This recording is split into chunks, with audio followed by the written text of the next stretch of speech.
All right, y'all. Welcome back to another episode of the N1 podcast. And before I start, I like to let y'all know that I do write articles on Stadium Rant.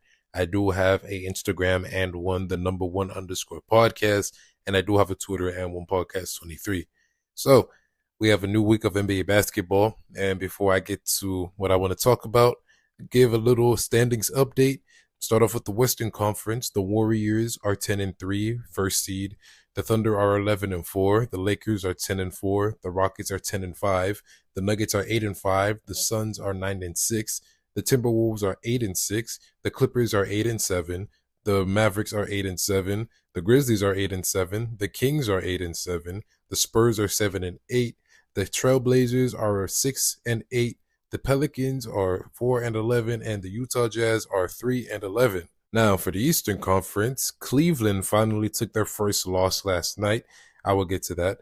Cleveland is 15-1. The Celtics are 12-3. The Magic are 9-6. The Knicks are 8-6. The Hawks are 7-8.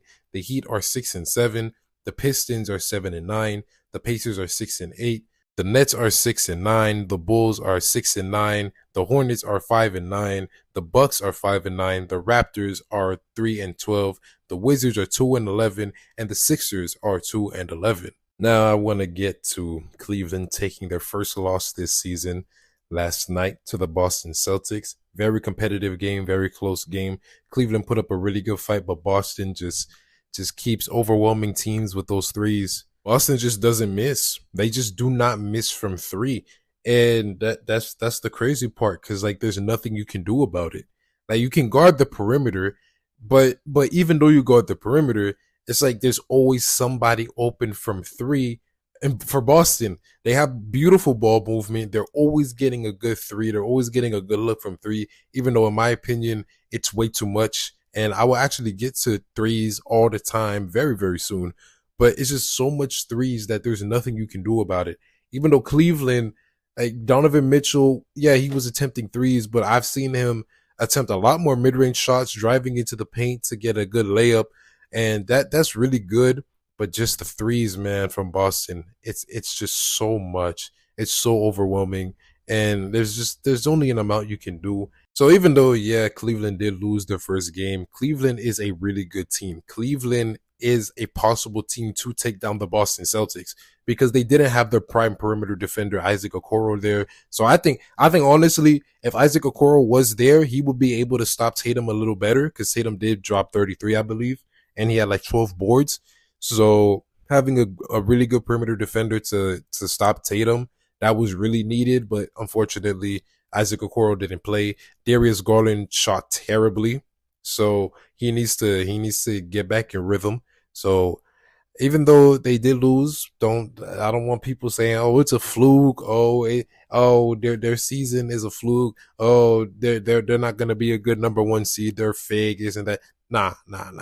They gave the Lakers earlier in the season a butt whooping. I think they won by 21 or 22 points. I believe so. They gave the Lakers a butt whooping, and AD was playing that game. LeBron was playing that game. So the Cavaliers are a legit team. And I want to go to the Lakers really quickly, because I was not expecting the Lakers to be this good. I really wasn't. Dalton Connect, they stole him. Somebody needs to report. Somebody needs to report to the police, because I don't know how the Lakers stole Dalton Connect from the NBA draft. How did they do that? Connect scored 37 points last night. He has been phenomenal lately. And right now, he's most likely winning Rookie of the Year between him and Jared McCain. But Connect, oh my goodness. Oh, he don't miss. He does not miss from three. It is insane. He's getting in rhythm. Lately, he has been scoring a lot of points. 37 last night. I believe he scored 27 against the Spurs. That was a really good game as well. I think he scored 24 the game before that as well. So the past couple of games, he has been showing that he's ready for the league. He has been showing that, he's gotten more comfortable in the league. He has a starting role. So that's been amazing to see. And I'm just saying this right now. If Dalton Connect keeps playing like how he's been playing for the past couple of games, if Austin Reeves keeps playing like how he's been playing for the past couple of games, if AD continues to play like a superstar, like an MVP caliber player, if LeBron continues to be LeBron, the Lakers are going to the conference finals. and possibly go to the NBA Finals. I did not expect Los Angeles to be this good. I did not expect the Lakers to be this good this early in the season. But this shows you JJ Redick is actually a really good coach. Darvin Ham, Darvin Ham should not be coaching an NBA team. That's it. JJ Redick for coach of the year. I'm calling it right now. Because the thing, what's crazy?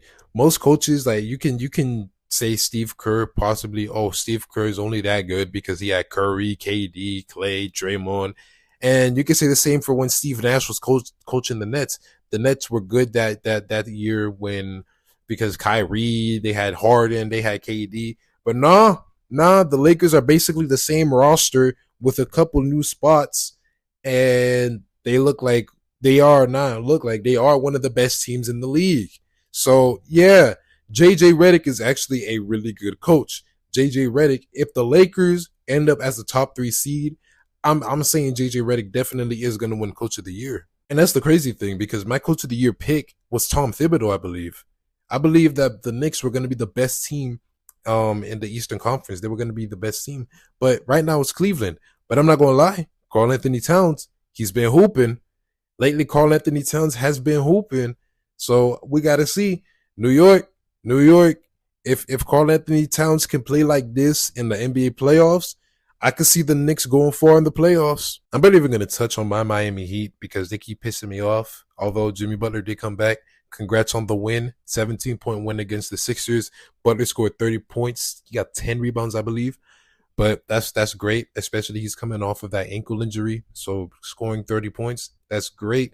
But Miami keeps pissing me off. They are a mid team, literally team stat wise. They are mid. They're 29th in pace. They're 22nd in rebounding. Oh God. Although they are 6th. They're 6th in 3-point percentage. Shockingly. That's been a problem for Miami for the past couple of years. Our 3-point shooting has not been good. But so far we have been 6th. We are up there in 3-point percentage. Although if we could become a faster team, if we were a faster team with a high 3-point percentage, we'd be much higher in the Eastern Conference right now. We're also 18th in points per game. We're 10th in opponents' points per game. We're 18th in offensive rating. We're 15th in defensive rating. We're 16th in net rating. Yeah, we're 16th in assists per game as well. We're 24th in field goal percentage and 27th in free throw percentage. Yeah, we're basically a mid-tier team. It's always the same thing with Miami. Every season, we're mid. We are mid. Again, I'm not surprised. I'm just really upset at the fact that we are mid because this season is a championship or bust season. And I'm not going to talk too much because I don't want to have high blood pressure. So I am going to switch on to our opponents, the Philadelphia 76ers. 2-11. They are tied for the worst team in the Eastern Conference, and they're the 3rd worst team in the league record-wise. That is super unacceptable, especially the expectations that Philly had coming into this season. Now I know that it's a regular season. There's so many games you could turn it around, but right now, in my opinion, the way they're looking, I doubt they're even going to make the play-in. I highly doubt it because Paul George hasn't been playing too good. Tyrese Maxey is injured. Joel Embiid. Oh man, I have now disliked Joel Embiid. You see, when it came to the back-to-back games, that pissed me off. But then when the reporter said something about his brother and Joel Embiid approached him, I was like, you know what? That was kind of uncalled for, But now, recently, it was revealed that after the Heat game, actually, they had a team meeting and Tyrese Maxey, the young star for the 76ers, called out Joel Embiid, their superstar, for being late to everything, and it's affecting the locker room. How are you being called out? You are supposed to be the superstar of the team. You're supposed to be the team leader, and you are getting called out for being late. That is unacceptable. How are you being approached? How are you being called out for being late? You are the superstar of the team. You're supposed to be setting an example for the rest of the team. And yet you are being late? Now, if it was like a couple times, you probably have personal reasons, this and that. But this is a every time thing. This is like every single time. I don't understand it. Now I can't speak for him. I don't know what he's going through with his life, but this needs to stop. This needs to change. What are you being paid superstar money if you're going to be late? You don't plan on playing back to backs. You're being late to all of the team activities, and you're getting paid superstar money. I don't understand this. You played against the Heat, and you didn't attempt a single free throw. The foul baiter Joel Embiid himself did not attempt a single free throw against the Miami Heat. That was the first time in what I think 6 years since that was like the last time he didn't attempt a free throw in the game that he played. That is baffling. The foul baiter himself, Mr. Flopper, Joel Embiid, did not attempt a free throw. He's late. He doesn't plan on playing back to backs. I'm sick and tired of this. I called him a sympathetic MVP, and I took it back after he scored 70 points. But right now, it seems like that title of sympathetic MVP is going back on Joel Embiid because he's not showing how a true superstar is supposed to behave. I want to switch this, though, to a question my homeboy asked me the other day. He asked me who had a worse career, Joel Embiid so far or Tracy McGrady? And I was leaning towards Tracy McGrady a little bit, but in reality, I say Joel Embiid. Yeah, Joel Embiid has had the MVP, but Joel Embiid, I don't think Joel Embiid has once ever like been respected, like in the NBA by fans because, like, yeah, he got the MVP, but let's be real. Who won? Who were also the candidates for that MVP? Giannis and Jokic. Giannis won back to backs. Jokic won back to back MVPs. So yeah, of course you're gonna give it to Joel Embiid. Yeah, he was the sympathetic MVP because when he didn't win the previous year, he was crying and all of that stuff. He was crying to the media. He was trolling this and that, whatever, right? And then he wins MVP, and now look at him. Still no conference finals appearance, choking in the playoffs every single time. So I think Joel Embiid has had a worse career so far than Tracy McGrady because at least Tracy McGrady, he gets respected. The crazy thing is, Joel Embiid has been in the conversation for best player in the league for the past couple of years. Tracy McGrady has never been in that conversation as the best player in the league. As a top 5 shooting guard in the league, most likely, yeah. But best player, nah. So yeah, I think Joel Embiid has had a worse career because the fact that Joel Embiid is so talented, yet he gets so disrespected by a lot of fans. He doesn't get the respect that he believes he deserves, even though I don't think he deserves disrespect. But yet he just pisses me off, really. He just really pisses me off because I'm going back to being late. How the hell are you being late? How? Just why, man? Why? You're not making yourself look good at all. But this transitions to my next point, my next topic, viewership in the NBA. Viewership has been decreasing for years, and this season has been a new low this season when it comes to viewership. And there are so many reasons why viewership is low. First reason I want to give is the lack of new superstars, the lack of pushing for new superstars, I will say. When Michael Jordan retired, yes, a lot of people left, but there was still a lot of eyes on the NBA because the NBA was pushing Kobe Bryant as the next Michael Jordan. Kobe had the mentality. Kobe had the skill set of Michael Jordan. And of course, yes, you're going to push him to be your next face of the league. And then come 2003, a little kid from Akron, Ohio comes into the NBA, LeBron James. And yeah, I don't think he was going to be the face of the league for a bit. But around 2009, 2010-ish, somewhere right there when he won his first MVP, around his second MVP, just before he went to Miami, that's when they started pushing him as the next face of the league. Kobe was getting older. Kobe was still making the playoffs. He was still making the finals, but he was getting older. And LeBron was young. He was making headlines. He was making all of these groundbreaking stats, all of this stuff. So yeah, LeBron was going to be the next face of the league.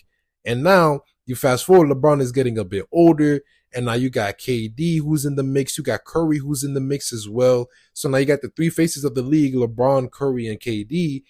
They're old. They're near retirement. And yet we're still asking ourselves, who's the next face of the league? Who's the next face of the league? Even though A lot of people, even including me, believe it's going to be Anthony Edwards, but we got some people that say it's going to be Shea. We got some people saying it's going to be Wemby, even though personally, I do think it's going to be Anthony Edwards. Wemby is a close second place. People believe that it could possibly be Tatum. People believe it could it's all over the place. And I don't think the NBA is really pushing for that next superstar. And LeBron, KD, and Curry, they're getting old. They are leaving very soon. And if the NBA does not have another superstar to piggyback off of them, a lot of casuals are going to leave. My next point on why I believe that the NBA viewership is going down is there's no interest in watching games anymore because the NBA pushes offense so much because they see offense generates excitement. While yes, offense generates excitement. Remember when I mentioned Boston shooting all those threes earlier? Yeah, I'm going back to that. The 3-point shooting, constant 3-point shooting all the time. Almost every possession ends in a 3-point attempt. It's either 3-point shots or layups. You even see it in pickup basketball. When you play pickup basketball, most people are either driving into the paint or they're standing on the 3-point line ready for a catch and shoot 3. Or they're dribbling and they take an off balance 3. Like the NBA is no different. It's just threes and layups, threes and dunks. That's it. You barely see a mid-range shot. You rarely see somebody taking a mid-range shot. And it's not even just that. The defense, the officiating, the defense is so just there's such a lack of defense because you can't really do anything because if you put your body on somebody, it's an automatic foul. If you bump bodies with somebody, they call a foul. If you try to play suffocating defense, eventually they might call a foul. The offensive player might find a little trick in the book to cause a foul. So, like, it's not exciting anymore. I want to see, you want to see tough defense because you want the game to be competitive. Yes, sometimes a high scoring game going to 120 points is nice, but it just removes the competition because it just makes scoring so easy and nobody wants to see that. We want to see a nice competitive game of basketball because that's what generates excitement. Yeah, the threes are nice. Yes, the dunks are nice. Yes, the jelly layups are nice. But I want to see a clutch steal. I want to see a chase down block. I want to see competitive defense. I want to see trash talk, not fights, not fights. I want to see trash talk without the need of getting a technical foul. If somebody's getting in somebody else's face with no pushing and shoving, just trash talk, what's the point of why get a technical foul? Like that's just ruining the fun of the game. That's just ruining like the passion of the game. Because when you're really feeling it and you start talking your trash, that means like you feeling the passion of the game. Another reason is the presentation of the NBA these days. The presentation is not it's not it anymore. Like it's trash. They care more about the in-season tournament than the NBA finals. They had ESPN and TNT crossover for the first time for the in-season tournament finals.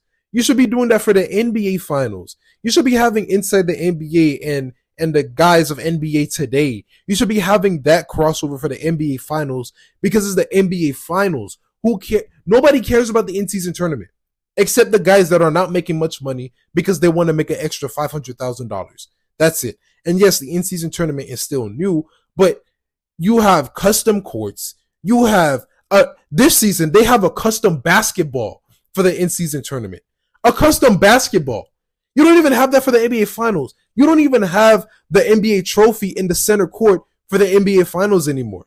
Yet the in-season tournament, they have custom courts, which look terrible, honestly, and they have a custom basketball that's going to be played, that's going to be used during the in-season tournament finals. You have ESPN and TNT having a crossover for the in-season tournament finals when it should be for the NBA finals because the NBA finals is where it matters. And another thing about the presentation is jerseys and team logos. I don't understand why. I mean, I already talked about the city jerseys in my previous episode, but I just don't get why jerseys have to be so simple nowadays. You got jerseys like the Allen Iverson era Sixers, the early 2000s. You have the Ray Allen era Bucks jerseys. Like those jerseys were amazing. You had Dikembe Mutombo in the late 90s with Atlanta, like that big hawk swooping down on the basketball. those were nice, beautiful jerseys. Like, those jerseys stand out. You know what team you're looking at. You know what team you're talking about. Those old logos, not these simple logos these days where it's just the team name and that's it. No, bruh, no. You had those late '90s Utah Jazz jerseys. I mean, yeah, they're bringing it back again, but like my point is, like, presentation matters. When, like, what happened to these complex, these beautiful presenting looking jerseys and logos? Now everything has to be so simple and nobody cares about that. Especially the fact that if you're gonna pay $100 for a jersey, at least make the jersey look nice. I'm not buying a Heat Culture jersey. It says Heat Culture, a red jersey, and I'm paying $100 for that. No, that's a waste of money. Now, my next reason why I believe the viewership is down, and I want to go back to Joel Embiid being late. Stars don't care anymore. It's like a lot of stars these days are doing it for the money, and that's it. There's barely any passion. Guys want to sit out games. They don't want to play back-to-backs. Guys they're coming late to team meetings now. They're not setting an example. Guys aren't playing serious. The All-Star game is trash. But, oh yeah, the All-Star game is really bad. But I'm not even going to get to that. But just stars don't care anymore. The faces of the league don't care. And what type of league is why would you want a league where the stars of your league, the best players of your league, don't even care about the sport they're playing? I don't get it. It just doesn't make any sense to me. Like, the older guys, they have a reason why they're sitting down. They've played a lot of minutes. They've played a lot of games. So if they want to sit out, if they don't want to play back-to-backs, they have an excuse because they put in the work. Stars these days are coming in entitled because they're just making a lot of money before they even step foot in the NBA. They're getting NIL deals in college. They're getting brand deals while in high school. They're getting these mixtapes and they're getting paid for all of this stuff. I mean, I'm going to be honest. If I was making all of this money at a young age, then yeah, of course. I mean, I am young, but like, yeah, I would have some sort of entitlement as well. If I'm making a lot of money while I'm in high school, if I'm making a lot of money while I'm in college, yeah, I'm gonna feel some sort of entitlement. But at the end of the day, the NBA needs to crack down on this. They need to crack down on this player entitlement. I get player empowerment, but it went from player empowerment to player entitlement. Guys are entitled, and it's really ruining the game of basketball. My final reason why I believe that the NBA viewership is trash is because of the streams, because of all the subscriptions. Nobody is trying to pay damn near $200 to watch a couple of games, just to watch a few teams play. Nobody wants to do that.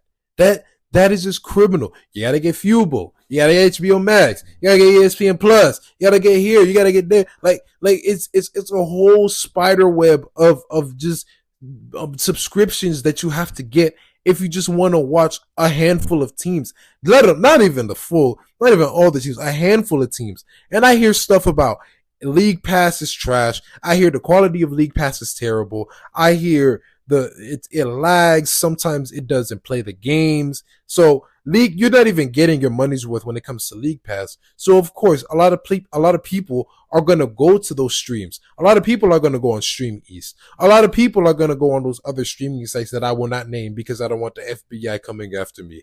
But like, it's just why would I pay all that money if I can just find a stream online for free? And yeah, it may buffer a little bit, but it gives me good quality. Most of the time, the game runs very smoothly, runs better than NBA League Pass, apparently. So there's no point. There's no point on watching the game on League Pass. And that's sad because that really is that is like diminishing the numbers, the viewership numbers on the NBA. But if the NBA can't find a way to make watching games more affordable, then a lot of people are still going to watch their streams. There's no point on wasting all of that money when stuff already today is really expensive and you expect me to put on extra money to watch basketball.